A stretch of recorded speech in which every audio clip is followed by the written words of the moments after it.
하나님의 큰 기쁨이란다. 나는 어제도 너와 함께 있고 지금 이 순간에도 너와 함께하며 영원토록 너와 함께 한단다. 이 사랑을 고백을 해주신 하나님 진심으로 감사를 드리며 오늘도 하나님의 품에서 누구보다 행복하게 살아가기를 원합니다. 예수님의 이름으로 기도합니다. 아멘. 오늘 하나님의 귀한 말씀은 사무엘하 17장입니다. 29절까지 말씀 받기를 원합니다.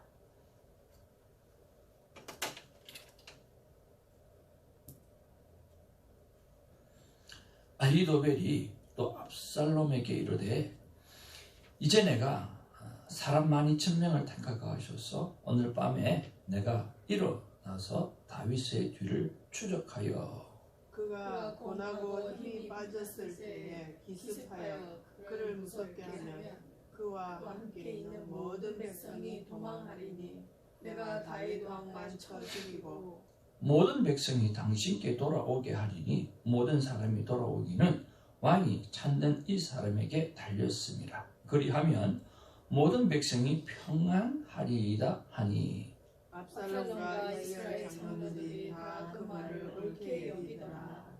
압살롬이 이르되 아렉 사람 후세도 부르라. 우리가 이제 그의 말도 듣자 하니라. 후세가 압살롬에게 이르되 압살롬이 그에게 말하여 이르되 아히도벨이 이러이러하게 말하니 우리가 그 말대로 행하랴. 그렇지 아니하거든 너는 말하라 하니 후세가 압살롬에게 이르되 이번에는 아히도벨이 베푼 계략이 좋지 아니하나이다 하고 또 후세가 말하되 왕과 아시돈과 왕의 아버지와 그의 추종자들은 용사라. 그들은 들에 있는 공이 새끼를 빼앗긴 것 같이 격분하였고 왕의 부친은 전쟁에 익숙한 사람이죠. 백성과 함께 사지 아니하고 지금 그가 어느 굴에나 어느 곳에 숨어 있으리니 혹 무리 중에 몇이 먼저 엎드러지면 그 소문을 듣는 자가 말하기를 압살롬을 따르는 자 가운데에서 패함을 당하였다 할지라. 비록 그가 사자 같은 마음을 가진 용사의 아들일지라도 낙심하리니 이는 이스라엘과 왕의 아버지는 영웅이요 그의 추종자들도 용사인 줄 알리이다. 나는 이렇게 계략을 세웠나이다. 온 이스라엘을 단부터 부엘사바까지 바닷가에 많은 모래같이 당신께로 모으고 친히 전장에 나가시고 우리가 그 만날 만한 곳에서 그를 기습하기를 이스라엘 땅에 내다시 우리가 그의 위에 덮여 그와 그 함께 있는 모든 사람을 하나도 남겨두지 아니할 것이요. 또 만일 그가 어느 성에 들었으면 온 이스라엘이 밧줄을 가져다가 그 성을 강으로 끌어들여서 그곳에 작은 돌 하나도 보이지 아니하게 할 것입니다 하매 압살롬과 온 이스라엘 사람들이 이르되 아렉 사람 후세의 계략은 아히도벨의 계략보다 낫다 하니 이는 여호와께서 압살롬에게 화를 내려 하사 아히도벨의 좋은 계략을 물리치리라 명령하셨으나 15절입니다. 이에 후세가 사독과 아비아달 두 제사장에게 이르되 아히도벨이 압살롬과 이스라엘 장로들에게 이러이러하게 계략을 세웠고 나도 이러이러하게 계략을 세웠으니 이제 너희는 빨리 사람을 보내 다윗에게 전하기를 오늘 밤에 광야 나루터에서 지나지 말고 아무쪼록 건너가서 싸우라. 혹시 왕과 그를 따르는 모든 백성이 몰살할까 하노라 하니라. 그때에 요나단과 아히마아스가 사람이 볼까 두려워하여 감히 성에 들어가지 못하고 에넬로겔 가에 머물고 어떤 여종은 그들에게 나와서 말하고 그들은 가서 다윗 왕에게 알리더니 한 청년이 그들을 보고 압살롬에게 알린지라. 그 두 사람이 빨리 달려서 바울이 어떤 사람의 집으로 들어가서 그들의 있는 우물 속으로 내려가니 그 집 여인이 덮을 것을 다 가져다가 우물 아귀를 덮고 찌은 곡식을 그 위에 널매 전혀 알지 못하더라. 압살롬의 종들이 그 집에 와서 여인에게 묻되 여인이 그들에게 이르되 그들이 시내를 건너 가거라 하니 그들이 찾아도 만나지 못하고 예루살렘으로 돌아가니라. 그들이 간 후에 두 사람이 우물에서 올라와서 다윗 왕에게 가서 다윗 왕에게 말하여 이르되 당신들은 일어나 빨리 물을 건너가소서. 아히도벨이 당신들을 해하려고 이러하게 계략을 세웠나이다. 다윗이 일어나 모든 백성과 함께 요단을 건널세 새벽까지 한 사람도 요단을 건너지 못한 자가 없었다. 아히도벨이 자기 계략이 시행되지 못함을 보고 나귀의 안장을 지우고 일어나 고향으로 돌아가 자기 집에 이르러 집을 정리하고 스스로 목매어 죽음에 그의 조상의 묘에 장사되었더라. 이에 다윗은 마하나임에 이르고 압살롬은 모든 이스라엘 사람과 함께 요단을 건너니라. 압살롬이 아마샤로 요압을 대신하여 군 지휘관으로 삼으니라. 아마사는 이스라엘 사람 이드라라 하는 자의 아들이라. 이드라가 나하세의 딸 아비갈과 동침하여 그를 낳았으며 아비갈은 요압의 어머니 수루아의 동생이더라. 이에 이스라엘의 부와 압살롬이 길앗 땅에 진지시라.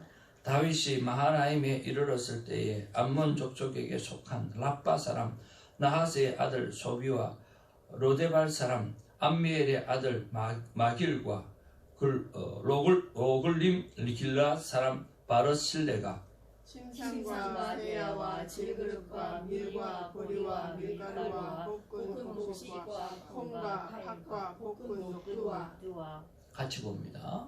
꿀과 버터와 양과 치즈를 가져다가 다윗과 그와 함께한 백성에게 먹게 하였으니 이는 그들 생각에 백성이 들에서 치장하고 돈하고 목마르겠다 함이더라. 아멘.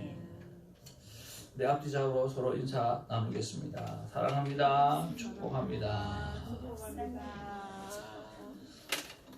할렐루야. 네.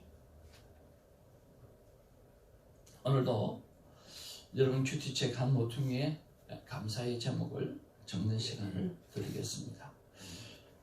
감사의 제목을 적으시고 날마다 감사하셔서 감사가 삶 가운데 정말 넘치는 그런 시간들이 가득하기를 원합니다.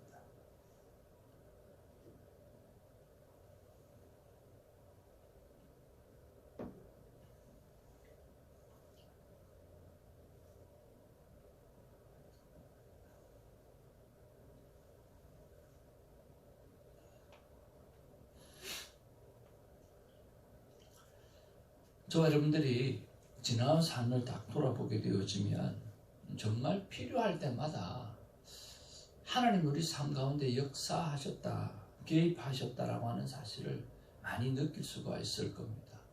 아마 그 느낌이 없었다고 하면 새벽에 이렇게 나와서 기도하지는 않으리라고 생각을 합니다. 특별히요, 새벽에 이렇게 나와서 기도하는 여러분들은 삶 가운데 하나님께서 특별히 역사하셨던 그런 경험들이 있기 때문에 나오셔서 기도하고 또 내 기도뿐만 아니라 다른 사람을 위해서도 기도하며 또 교회를 위해서도 기도하며 나아가는 사람인 줄로 믿습니다.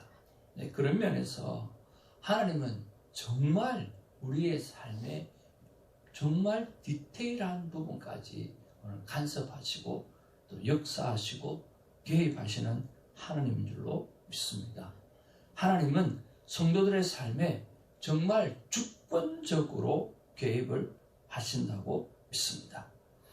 그래서 시편 46편 1절에 보면 하나님은 환난 중에 만날 큰 도움이시라 그렇게 서기원 기록하고 있습니다.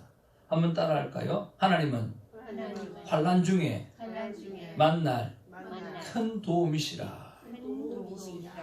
하나님은 우리가 어려운 일을 만날 때, 우리가 환난을 만날 때에 도우시는 정말 크고 위대하신 전능하신 하나님이라고 하는 사실이 오늘 마음 가운데 강하게 느껴지고 또 받아지는 복된 시간이 있기를 주님의 이름으로 축복을 드립니다. 어떻게 하나님께서 개입하시는가라고 하는 것은 오늘 본문을 통해서 한번 살펴보기를 원합니다. 1, 2절에 보면 아히도벨의 계략은 신속하게 다윗의 뒤를 추격해서 그를 제거하는 것이었습니다. 그래서 갑자기 기습하게 되어지면 오늘 다윗에게 속한 백성은 겁을 먹고 도망하게 되어질 것이고, 다윗만 맞게 되어지면, 남게 되어지면 그 다윗만 딱 정리를 하고, 그렇게 되어지면 백성들은 압살롬 편으로 만들기 너무 쉽고, 그리고 다윗은 다윗대로 정리가 되어지니까 깔끔한 계획이라고 이야기를 합니다. 이 말을 들어보니까 정말 좋은 계획이다라고 하는 생각이 드는 거죠. 압살롬과 장로들은요, 이 아히도벨의 계략을 굉장히 좋게 여깁니다. 그러나 왜 그랬을까요? 그렇게 아히도벨만 찾고 따라다녔던 그 압살롬이 오늘 바로 결정하지가 않습니다. 바로 결정하지 아니하고 후세를 불러서 후세의 말을 들어요. 왜 그랬을까요? 여러분, 그 이유가 뭘까요? 그 이유는 하나님이 압살롬의 마음에 그 마음을 움직인 것 말고는 이유가 없습니다. 후세에 대해서 신뢰하는 마음이 압살롬에게는 있다고 이야기한 적이 없어요. 후세가 이제 당신을 왕으로 삼고 섬기겠다. 내가 아버지 왕을 섬겼던 것처럼 이제는 당신이 왕이 되었으니까 섬기겠다고 이야기한 거예요. 후세는 그 부분에 대해서 그래요. 너무 잘하셨어요. 나하고 다시 함께 당신과 함께 하리이다. 그런 말 전혀 없어요. 그런 게 없는데요. 압살롬이 후세가 생각이 나는 거예요. 누가요? 그 마음을 움직이시는 하나님께서 개입하셨기 때문인 것입니다. 그래서 6절에 보면 후세의 말도 들어보자 그렇게 이야기를 하는데, 세상에 후세의 말이 진짜, 여러분 방금 읽어봐서 알겠지만 우리가 봐도 아히도벨의 말과 계략과 오늘 후세의 계략을 따져보면 뒤에가 훨씬 맞는 것 같아요. 어떻습니까? 그렇게 이야기하잖아요. 왕이시여, 다윗이 어떤 분입니까? 전쟁의 신입니다. 완전히 전쟁하면 다윗과 같은 분이 없습니다. 그리고 다윗이 지금 데리고 있는 그 모든 군대 장관들은 용사 중에 용사입니다. 그런데 적당히 가가지고 지금 기회만 보고 있는 그 사람들이 억울해가지고, 지금 피신해 와 있는 게 억울해가지고 당장이라도 쳐들어가서 어떻게 하든지 해결할 수 있는 그런 상황인데, 오늘 다윗이 하지 말라고 해가지고 지금 그렇게 하고 있는데, 그런 사람들이 어떤 사람입니까? 그렇게 가서 섣불리 기습한다고 해가 될 게 아닙니다. 그래가지고 다윗이 또 어디에 숨어 있는 줄도 모르고, 그러니까 그게 아니라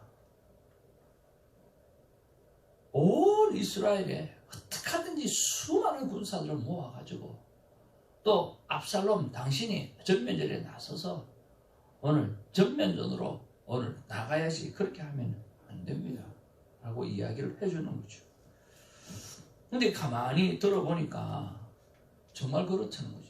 그래가지고 덤벼가지고 몇 사람이라도 오늘 압살롬 측에서 사람이 죽게 되어지고 넘어지게 되어지면 당장 소문이 퍼져가지고 정말 다윗은 진짜 왕 중의 왕이라고 되어질 것이고, 또 압살롬 당신은 더 공경에 빠지게 되어질 것이라고, 오늘 상황이 반전되어질 거라고 이야기를 하니까, 들어보니까 후세의 말이 훨씬 설득력이 있거든요. 그리고 딱 맞아 떨어지거든요. 우리가 봐도, 여러분 첫 번째 거 선택하고 싶으세요? 두 번째 거 선택하고 계세요? 우리가 봐도 제가 봐도 두 번째 거 선택할 것 같아요. 제가 봐도 두 번째 거 선택할 것 같아요. 그럼 이 지혜를 누가 줬냐고요? 이 지혜를 누가 준 것 같아요? 하나님이 후세에게 준 거죠. 이런 기발한 생각들 하나님이 후세에게 줬다.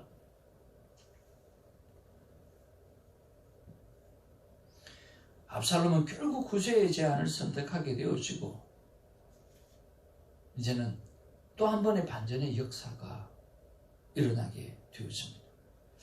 이것이 오늘 본문의 내용인데요. 그렇다고 하면 우리가 무엇을 묵상할 것인가라고 하는 것입니다. 첫 번째 묵상은 내가 어려운 일을 만날 때 나는 어떻게 반응하고 있는가라고 하는 거예요. 우리가 어려운 일을 만날 때 하나님은 어떻게 반응하기를 원하시는가라고 하는 것입니다.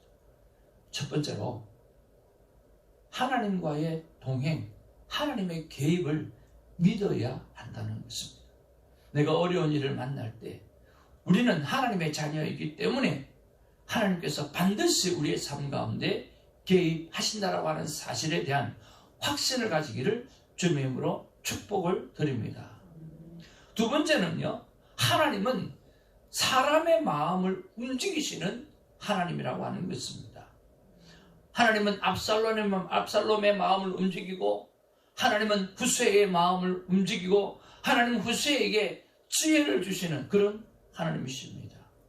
사람의 마음을 움직이시는 하나님, 사람을 통해서 일하시는 하나님. 그래서 하나님께서 오늘 어려운 일을 만날 때에 우리에게 옆에 지혜로운 사람, 하나님의 사람을 붙여주신다라고 하는 사실을 믿으시기를 주님의 이름으로 축복을 드립니다. 하나님께서 하나님의 사람을 붙이십니다. 내 주위에 내가 어려운 일을 만날 때에 오늘 나를 향해서 붙여준 사람이 누구인가? 누구일까? 누구를 통해서 하나님이 일하실까라고 생각하고 그것을 통해서 그 일을 통해서 어려운 일을 헤쳐나갈 수 있는 지혜가 있기를 주님의 이름으로 축복을 드립니다. 세 번째는요, 하나님이 함께 하심은 함께 하게 되어지면 문제는 더 이상 문제가 안 된다라고 하는 확신을 가지시기를 바랍니다. 첫 번째는 하나님과 동행의 확신을 가지시고 두 번째는 사람의 마음을 움직이시고 사람을 통해서 일하시는 하나님이라고 하는 것들을 생각하시면서 내 주위에 그런 사람이 누군가라고 하는 것을 정확하게 들어야 되고요. 그리고 세 번째는 하나님이 함께 하시면 문제는 더 이상 문제가 될 수 없다라고 하는 그런 확신을 가지셔야 한다라고 하는 것입니다. 하나님이 함께 하시면 문제는 더 이상 문제가 되지 않습니다. 한번 따라합시다. 하나님이 함께 하시면 어떠한 큰 문제도 더 이상 문제일 수가 없다. 더 이상 문제일 수가 없다. 네, 더 이상 문제일 수가 없는 거예요. 거기에 대한 확신을 가지시기를 주님의 이름으로 축복을 드립니다. 그러면서 우리가 두 번째로 묵상해 보아야 될 것은 뭐냐고 하면 그럼에도 불구하고 나는 상황을 보는 이유가 뭘까? 그럼에도 불구하고 문제를 보는 이유가 뭘까? 그럼에도 불구하고 하나님을 바라보는 이유가 뭘까? 그럼에도 불구하고 하나님의 역사를 생각하지 못하는 이유가 뭘까라고 하는 것을 묵상해보는 저와 여러분 되기를 주님의 이름으로 축복을 드립니다. 왜 그럴까요? 그럼에도 불구하고 상황을 보는 이유가 뭐며 그럼에도 불구하고 하나님을 바라보지 못하는 이유가 뭘까요? 그것은 말씀에 대한 신뢰도입니다. 여러분 신앙생활을 하다 보면요, 저를 가르치셨던 전도사님이 했던 말을 저는 잊어버릴 수가 없어요. 대장아, 너 왜 신학을 하려고 하냐? 오히려 평신도로서 살면 더 많은 일을 할 수도 있다. 목사가 되어지고 그러면 여러 가지 교단의 제약도 받게 되어지고 오히려 네 꿈을 못 펼칠 수도 있다. 너 왜 신학을 하려고 하냐? 그러면서 신앙생활을 하다 보면 평생 뜬구름 잡는 그런 삶이라고 하는 느낌이 올 때가 있다. 내가 믿음으로 살아가지만 살다 보면 뭔가 잡히는 게 없고 뜬구름 잡는 것처럼 그렇게 느껴질 때가 있다. 그러나 또 어느 때는 내가 너를 손을 잡듯이 그 손 잡는 것 이상으로 강하게 정말 손과 손을 잡고 있음에도 불구하고 그 잡는 감각보다 더 큰 감각으로 너를 붙들고 있다라고 하는 느낌을 가질 때도 있다. 이 두 가지 경우가 있다라고 하는 거예요. 우리가요, 다 알면서도, 다 알고 있으면서도 상황을 계속해서 보는 이유가 뭔가? 다 알고 있음에도 불구하고 하나님을 바라보지 못하는 이유가 뭔가라고 하는 것에 있어서 그건 선택입니다. 말씀을 믿는 선택입니다. 우리에게 주어진 것은 지금 말씀밖에 없어요. 말씀밖에 없어요. 근데 말씀을 붙잡고 말씀을 믿고 말씀대로 행하면 돼요. 그런데 자꾸만 내 마음을 봐요. 여러분, 모세를 한번 보십시오. 하나님이 모세를 향해서 말씀하셨어요. 내 백성을 데리고 가라라고 이야기를 했어요. 누가 말했어요? 전능하신 하나님이 말씀하셨다니까요. 근데 모세는 뭘 봅니까? 자기를 보는 거예요. 하나님, 나는 못해요. 내가 말을 못하는데요. 내가 할 수 없어요. 그러는 거예요. 누가 말씀하시는데요? 하나님이 말씀하시는데, 하나님이 하라고 하시는데, 하나님이 말씀하시는 거 할게요. 이렇게 되는데, 하나님이 말씀하시는데 뭐라고 이야기해요? 늘 자기를 보는 거예요. 자기를 보는 거예요. 나는 너무 약한 사람이야. 나는 말을 못하는 사람이야. 세상에 하나님이 이야기하는데 어떻게 자기를 봐요? 하나님이 말씀하신 하나님을 믿으면 되는 거예요. 그 말씀을 믿으면 끝나는 거예요. 뭐가 더 필요합니까? 이게 바로 키입니다. 하나님이 나를 자녀로 삼으셨다고 하면 하나님은 나와 함께 하시고 하나님은 내 삶 가운데 역사하시고 사람을 통해서 역사하시고 하나님은 지혜를 주셔서 역사하시고 하나님은 예수 그리스도를 십자가에 죽으시게까지 하시면서 하나님 우리를 구원해내시는 책임을 다 감당하고 있다라고 하는 거예요. 우리가 그럼에도 불구하고 상황을 보는 이유는 말씀에 대한 확신이 없기 때문에 그렇습니다. 여러분, 말씀을 믿으시기를 주님의 이름으로 축복을 드립니다. 시작할 때 말씀드렸던 것처럼 하나님은 환난 중에 만날 큰 도움이시라고 말씀했습니다. 돌이켜보면 하나님이 한 번도 돕지 않은 때가 없었고 하나님은 한 번도 나와 함께 하지 않으시는 때가 없었습니다. 수많은 시간들 동안 너무나 무너지고 너무나 정말 죽고 싶고 정말 왜 그렇게 하나님만 보고 살았는데도 왜 이렇게 어려움이 다가오는지, 왜 이렇게 힘이 드는지, 왜 이런 핍박을 받아야 되는지 도무지 이해가 할 수 없어. 그저 아버지를 위해서, 아버지의 구원을 위해서 그렇게 애쓰고 그렇게 살았는데 왜 망하게 하시는지, 아무런 죄도 없이 그저 아버지 구원을 위해서 돈을 끌어대고, 돈을 끌어댈 때도 그냥 끌어대지 않고 기도하고 돈도 빌리고 기도하면서 그리스도인의 모습을 보여주면서, 그래서 그 빚을 그렇게 했기 때문에 안 갚을 수가 없어서 죽을 고생을 하면서 살아가면서 왜 그렇게 하시는지, 하나님, 나는 하나님밖에 없는데 왜 하나님 나에게 이렇게 힘들게 하십니까? 무엇 때문에 도대체 이렇게 하십니까? 그렇게 20대의 그 젊은 청년이 하나님을 향해서 부르짖을 때에, 강아리 바닷가에서 그렇게 부르짖고 또 부르짖을 때에 하나님 찾아오셔서 말씀해 주십니다.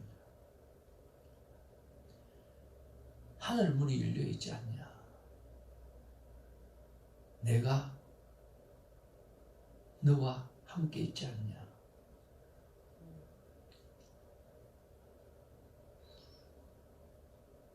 그 말씀을 받고도 돌아서서 상황은 변한 건 없었지만 나에게 생긴 것은 뚝심이었습니다. 나도 모르는 뚝심. 할 수 있다라고 하는 뚝심, 해내야 된다라고 하는 뚝심, 그리고 하나님과 함께 하신다라고 하는 뚝심. 그 뚝심이 없었으면 오늘 이 자리에 설 수가 없었을 것입니다. 사랑하는 성도 여러분, 하나님은 오늘도 말씀하십니다. 내가 너와 함께한다. 내가 너에게 사랑을 붙일 것이다. 내가 너와 함께하기 때문에 문제는 더 이상 문제가 되지 않는다. 문제를 바라보지 말고 약속의 말씀을 붙잡고 찬양 가운데 거하시는 하나님을 바라보며 그 모든 부분들을 이겨나가는 나의 자녀가 되어다고 라고 말씀해 주십니다. 오늘 하나님께서 우리에게 주신 음성입니다. 같이 한번 보기를 원합니다. 같이 한번 읽을까요? 시작. 내 아무리 똑똑한들 내 마음이 나 하나님께 없으면 아무것도 이룰 수 없고 이런 것처럼 보여도 다 헛것이라. 내 아무리 아이도벨처럼 똑똑해도 내 마음이 나 하나님께 없으면 아무것도 이룰 수도 없고, 우리 내일 본문에 보면 아이도벨이 자살하여 죽잖아요. 아이도벨은 다 이런 것처럼 느꼈을 거예요. 자기 계획대로 다 되는 줄, 멋지게 되는 줄로 생각했을 거예요. 그래서 다 이런 것처럼 느꼈을 거예요. 근데 그렇게 보여도 다 헛것이라. 하나님이 개입하시면 더 이상 이길 것이 아무것도 없다라고 하는 사실을 여러분 기억하시면서 그저 하나님만 붙잡는 은혜가 있기를 주님의 이름으로 축복을 드립니다. 기도하겠습니다. 하나님, 성경에 보니까 하나님은 하나님의 사람에게 일을 맡깁니다. 근데 사람은 내가 어떻게 합니까? 겸손이 아니라 교만입니다. 하나님이 맡기시는데 내가 할 수 없다라고 하는 것은 겸손이 아니라 교만입니다. 아멘.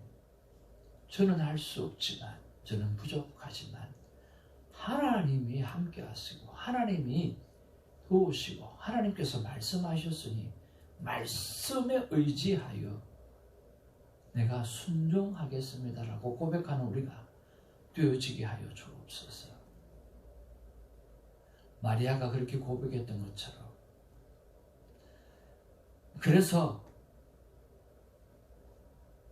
성령을 잉태하고, 그래서 그 일을 통하여 십자가의 구원이 이루어지게 되어짐으로 하나님 앞에 쓰임받았던 마리아처럼 우리도 그렇게 쓰임받는 자 되게 하여 주옵소서.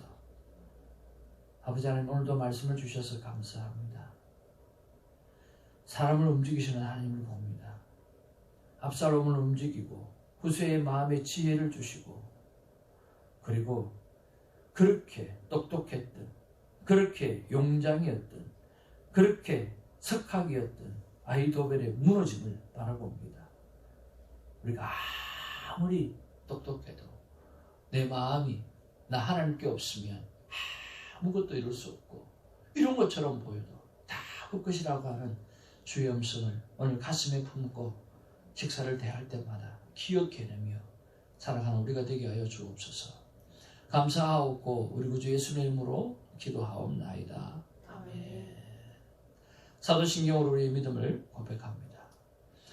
전능하사 천지를 만드신 하나님 아버지를 내가 믿사오며 그 이외아들 주 예수 그리스도를 믿사오며 이는 성령으로 잉태하사 동정녀 마리아에게 나시고 본디오 빌라도에게 고난을 받으사 십자가에 못 박혀 죽으시고 장사한 데 살아나니 죽은 자 가운데서 다시 살아나시니라. 하늘에 오르사 전능하신 하나님